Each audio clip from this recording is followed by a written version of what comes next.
तो दोस्तों आज की इस वीडियो में हम हिंदी वर्णमाला की बात करने वाले हैं। क्यों? यहां से कम नहीं तो हर एक सेट में 2 से 3 क्वेश्चन हिंदी के पूछे जाने वाले हैं। तो भैया इस वीडियो को बड़े अच्छे से पूरा देखना है ताकि सीधे सीधे क्वेश्चन जो पूछे जाते हैं उनमें कंफ्यूज ना होकर हमारे सीधे के क्वेश्चन के आंसर बन जाए। और ये गारंटी पे दावे के साथ कह रहा हूं कि 1 से 2 क्वेश्चन हर एक सेट में पूछे जाने वाले हैं। तो इसको अच्छे से समझ लेना है ताकि आपका एग्जाम जल्दी निकल पाए। निकलने की गुंजाइश चांसेस ज्यादा बढ़ता है। दोस्तों में शेयर जरूर कर दीजिएगा और चैनल सब्सक्राइब कर लेना है ताकि सारी तैयारी एग्जाम से रिलेटेड यही इसी चैनल पर आपकी हो जाए। तो चले स्टार्ट करेंगे हिंदी वर्णमाला। वर्णमाला से पहले हम चीजें समझ लो। देखो यार, कोई भी भाषा है, अब हिंदी की हम वीडियोस बना रहे हैं तो भाषा से पहले क्या होता है कि यार ध्वनि होती है। क्या होती है? ध्वनि होती है। और ध्वनि वो चीज होती है जो स्वतंत्र रूप से निकलने वाली जो होती है उसको ध्वनि बोलते हैं। और इन्हीं ध्वनि के कारण क्या है? वर्ण बनता है। क्या बनता है? वर्ण बनता है। और इन्हीं वर्ण के जो संग्रह है, समूह है, उसको क्या कहा जाता है? वर्णमाला कहा जाता है। क्या कहा जाता है? वर्णमाला कहा जाता है। इन्हीं वर्णों के मेल से अक्षर बनता है। क्या बनता है? अक्षर बनता है, या वर्ण को अक्षर ही कहते हैं। इनके मेल से शब्द बन जाते हैं। क्या बनते हैं? शब्द बनते हैं। और शब्द से बनते हैं क्या? शब्द से बनते हैं वाक्यांश। क्या बनते हैं? वाक्यांश बनते हैं। और वाक्यांश से बनते हैं वाक्य। क्या बनते हैं? वाक्य। तो ये पूरा का पूरा सिस्टम याद रखने का है। सबसे छोटी इकाई अगर हम देखें भाषा की तो वो क्या है? ध्वनि है। और ध्वनि के बाद वर्ण, क्योंकि ध्वनि तो बोल सकते हैं, लिखने के लिए क्या है? वर्ण सबसे छोटी इकाई मानी जाती है। अब वर्णमाला, हिंदी वर्णमाला की क्वेश्चंस पूछे जाते हैं हिंदी से रिलेटेड। तो भैया हिंदी वर्णमाला आपने बचपन में पढ़ी होगी, अब तो भूल गए होंगे। नहीं तो वो एक सीरीज आ रही थी, कौन सी, मिर्जापुर की सीरीज थी ना, उसमें वो गोलू भैया, कौन से भैया थे, मुन्ना भैया थे, कौन से थे वो वर्णमाला पूछवाते थे कि अब गाओ का खा गा गा घा। ठीक है, तो वो वर्णमाला याद कर लो, हिंदी वर्णमाला। अब यहाँ पे वर्णमाला की बात करें तो इसमें कुछ स्वर होते हैं। क्या होते हैं? स्वर। स्वर जो है वो स्वतंत्र होते हैं। क्या होते हैं? स्वतंत्र होते हैं। इन्हें बोलने के लिए किसी और अन्य तत्व की आवश्यकता नहीं पड़ती। लेकिन व्यंजन जो होते हैं, दूसरी चीज, व्यंजन। क्या होते हैं? व्यंजन। तो व्यंजन के लिए हमें स्वर की आवश्यकता पड़ती है, वो स्वतंत्र नहीं होते। ठीक है, तो ये 2 प्रकार के ही वर्ण होते हैं, याद रखना है हमें वर्णमाला में।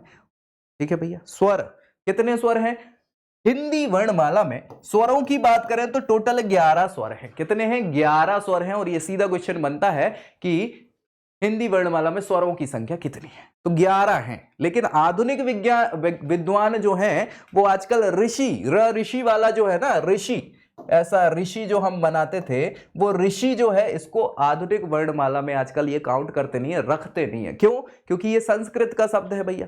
और उसको तत्सम शब्द होता है ना, अभी हम आगे भी डिस्कस करेंगे, तो तत्सम शब्दों में ही इसका यूज होता है, तद्भव में तो होता नहीं है। और इसके यूज करने के अलग अलग तरीके हैं, तो इस कारण से उसको हटाने की कोशिश चल रही है। बहुत सारी आधुनिक वर्णमालाओं में ऋषि को नहीं रखते, लेकिन ये स्वर कहलाता है, ये भी याद रखना है। स्वर कितने हैं? 11 हैं। कौन कौन से हैं? छोटा आ, बड़ा आ, छोटी ई, बड़ी ई, छोटा ऊ, बड़ा ऊ, ए, आई, ओ, औ। ठीक है, तो ये कितने हो गए? 10। और ऋषि वाला ये, तो 11 टोटल स्वर होते हैं, याद रखना है। ये सीधा क्वेश्चन पूछा जाता है कि इनमें से कौन सा स्वर है, कौन सा स्वर नहीं है। ठीक है भैया।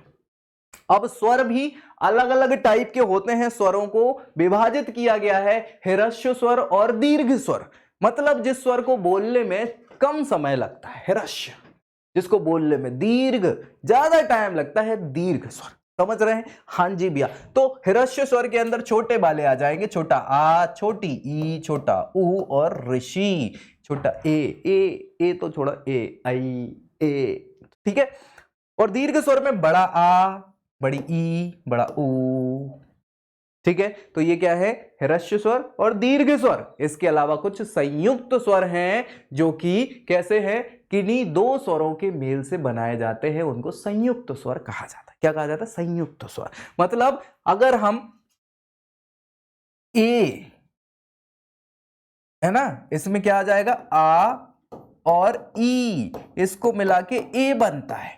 ठीक है, तो दो स्वरों से बन गया तो संयुक्त है। ए, बड़ी ई बना लेंगे तो ए बन जाएगा आई। ठीक है, तो ए आई ओ औ ये जो है ये संयुक्त स्वर कहलाते हैं। यानी पहले तो स्वर पूरे 11 हैं अगर हम सिंपल पूछे तो, लेकिन इसमें भी अगर डिवाइड कर दें, इनको विभाजित कर दें तो 3 प्रकार के स्वर हैं। हिरस्व स्वर जो छोटा टाइम लगता है बोलने में, दीर्घ स्वर ज्यादा समय लगता है, संयुक्त स्वर जो दो स्वरों के मेल से बनते हैं।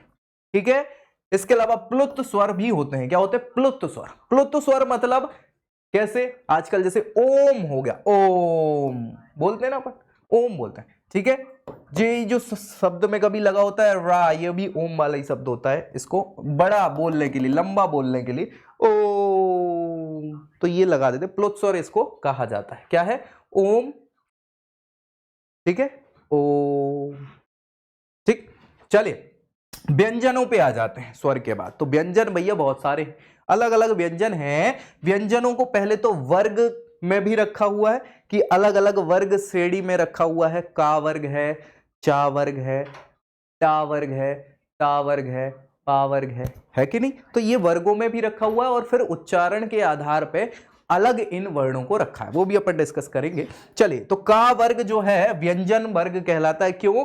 क्योंकि व्यंजन क्या करते हैं, ये संयुक्त नहीं होते, ये स्वतंत्र नहीं होते। जैसे ये का है, ये आधा का है, और इसमें जब बाद में आ लगा दोगे तब इसको हम आ पढ़ेंगे, तो भाई साहब का पढ़ेंगे, है ना। अब ये क्या है? ये स्वर है। क्या है? ये स्वर। तो किसी भी व्यंजन को बोलने से पहले, लिखने से पहले, या जिस प्रकार से स्वरों की आवश्यकता पड़ती है, ये स्वतंत्र नहीं होते, इसलिए इन्हें व्यंजन कहा जाता है। तो का वर्ग में का, खा, गा, घा, ड़ा, ये 5 वर्ड जो है का वर्ग में आते हैं। चा वर्ग, चा वर्ग जो है इसमें चा, छा, जा, झा, वहां, चा, छा, जा, झा, वहां। टा वर्ग है टा, ठा, डा, ढा, णा, टा, ठा, डा, ढा, णा। ता वर्ग है ता, था, दा, धा, ना, क्या है? ना। पा वर्ग है पा, फा, वा, भा, मा। कोई दिक्कत? बढ़िया। अब कुछ है अंतस्थ। अंतस्थ व्यंजन। क्या? अंतस्थ व्यंजन इनको कहा जाता है, और ये क्वेश्चन कई बार पूछा जाता है, याद रखिएगा। अंतस्थ व्यंजन कौन से हैं? तो 4 अंतस्थ व्यंजन हैं। या, रा, ला, वा। क्या भैया?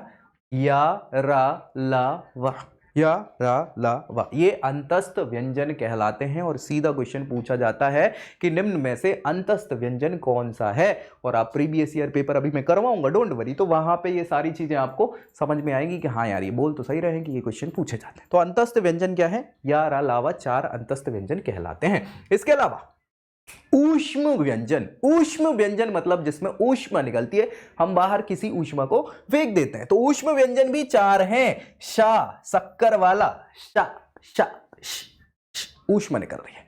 सा, षटकोण वाला, शा, श। फिर सा, सब्जी वाला, सा, निकल, हा। ठीक है, तो हाँ, ये 4 क्या है? ऊष्म व्यंजन कहलाते हैं। और यहां से भी सीधा क्वेश्चन बनता है, इसलिए इसको याद रखना है। ठीक है, चाहे अंतस्थ हो, ठीक है, अंतस्थ, दूसरे ऊष्म, ऊष्म, ठीक है, 4 ये हो गए। अब कुछ ऐसे हैं जिन्हें संयुक्त, जैसे संयुक्त स्वर थे वैसे संयुक्त व्यंजन भी कहा जाता है। क्यों? क्योंकि ये संयुक्त रूप से बनते हैं। जैसे वो संयुक्त स्वर बन रहे थे वैसे संयुक्त व्यंजन। श, क्षत्रक, क्षत्रिय वाला, शा क्षत्रिय वाला होता ना, तो का और शा से मिलके ये शा बनता है। ये पूछ लिया जाता है कि शा किससे मिलके बनेगा? क्षत्रिय वाला, तो का और शा से, षटकोण वाले शा से मिलके बनेगा ता। त्रा जो होता है ना, त्रिशूल वाला त्रा, तो त्रा, ता और रा से बनेगा त्रा। और ज्ञा, ज्ञानी वाला होता है ना, जिसमें जा और आ बनता है, तो ज्ञा हो जाता है, जा और या, हाँ, तो क्या हो जाता है? उआ। उआ आपने ना सुना, जा, उआ, तो इसको ज्ञा बोलते हैं। इसके अलावा श्रा, श्रुति वाला, श, तो शा और रा से मिलके ये श्रा बनता है। इनको संयुक्त व्यंजन कहा जाता है। ये भी कितने हैं? 4। अंतस्थ व्यंजन 4, ऊष्म व्यंजन 4, संयुक्त व्यंजन 4। ठीक है भैया, बहुत बढ़िया। इसके अलावा द्विगुण, इनके 2-2 गुण होते हैं, क्योंकि इसको डा भी पढ़ते हैं और डा, ढक्कन वाला डा भी पढ़ते हैं। और साथ ही साथ इसमें अगर बिंदी लग जाए तो ये क्या है? हाँ, तो दो दो गुण वाले ये व्यंजन है ड़ और ढ। क्या? ड़ और ढ। इसके अलावा अनुस्वार, अनुस्वार मतलब चांद बिंदी वाला होता है ना तो वो चांद बिंदी वाला, उसको इसको अनुस्वार बोलते हैं। चांद बिंदी को इसको अनुस्वार बोलते हैं। क्या बोलते हैं? अनुस्वार। तो कई बार क्वेश्चन आता है निम्न में अनुस्वार क्या है, तो अनुस्वार चांद बिंदी। आजकल चांद बिंदी नहीं लगा के बस केवल ऊपर बिंदी लगा देते हैं। और विसर्ग, विसर्ग का नाम सुना होगा। विसर्ग, विसर्ग में क्या होता है? दो बिंदियां लगा देते, आहा वाली, आहा। तो ये दो बिंदियां जो हैं ये विसर्ग कहलाती हैं। ठीक है, तो विसर्ग, अनुस्वार, ये भी क्वेश्चन पूछा जाता है। ठीक है भाई। अब आती है बात उच्चारण के आधार पे वर्णमाला, और यहां से बहुत सारे क्वेश्चंस बनते हैं जिन्हें याद रखना है। जैसे कंठ व्यंजन क्या होते हैं? क्या भैया? कंठ व्यंजन जिनको बोलने से कंठ का प्रयोग किया जाता है, जैसे का, कंठ का प्रयोग रहा, का, खा, गा, घा। ठीक है, तो क, ख, ग, घ, ण, का वर्ग का हो गया पूरा। का, खा, गा, ये भी क्या है? कंठ व्यंजन कहलाते हैं। काकल्य, काकल्य है ह, अह, काकल, का, आहा, हा, आहा। ठीक है, काकल्य कहलाते हैं ये। तालव्य व्यंजन जिसमें तालु का, तालु समझ लो, जो तालु है जो उसका प्रयोग होता है, तो तालव्य व्यंजन कहलाते हैं। चा, आप बोल के देखेंगे, चा, छा, जा, झा, ड़, है ना, तो ये तालव्य है। चा, छा, जा, झा, ना, श और या, ये क्या है? तालव्य व्यंजन है। मूर्धन्य, मूर्धन्य मतलब उच्च तालु और निम्न तालु के बीच में मूर्धा जिसको बोलते हैं, मूर्धन्य व्यंजन, तो ये आपका टा वाला है। टा, टा, ठा, डा, डा, तालु का प्रयोग हो रहा है ऊपर नीचे, है ना, तो जो आपका कठोर और कोमल तालु इसके बीच का, उसको बोलते हैं मूर्धा। टा, ठा, डा, ढा, ड़ा, ड़ा, ड़ा, रा, श। ठीक है, ये क्या है? मूर्धन्य व्यंजन कहलाएंगे। इसके बाद दंत व्यंजन, दंत व्यंजन मतलब दांतों का प्रयोग हो रहा है इन व्यंजनों में। कौन से हो गए? टा, टा, था, दा, धा, ना। ठीक है, ता, दांतों का प्रयोग, दंत व्यंजन, ता, था, दा, धा। ठीक है, वत्स्य व्यंजन, वत्स्य व्यंजन में क्या हो जाएगा? न, न, न, ल, श, ज, ये आपके वत्स्य व्यंजन। ओष्ठ व्यंजन, ओठों का प्रयोग हो रहा है जिसमें ओष्ठ। ठीक है, इसमें क्या आ जाएगा? पा, पा, फा, वा, वा, मा, है ना, तो पा, फा, वा, भा, मा, वा, ये क्या है? ओष्ठ व्यंजन कहलाते हैं। ओठों का प्रयोग। भाई वर्णमाला में जैसे ही क्वेश्चन ये पूछा जाए आपको बस बोल के देख लेना है और थोड़ा सा समझना है कि क्या प्रयोग हो रहा है। आप खुद से करेंगे तो याद हो जाएगा, रटने की जरूरत पड़ेगी नहीं, और ये क्वेश्चन कभी गलत नहीं हो सकता, कभी गलत नहीं होगा। ठीक है, हाँ, दंतोष्ठ, दंतोष्ठ में जिसमें दांत और ओठों का प्रयोग हो रहा है उसको दंतोष्ठ बोलेंगे। फा और वाह, फा और वाह, फा, वाह, वाह। ठीक है, दांत और ओठ।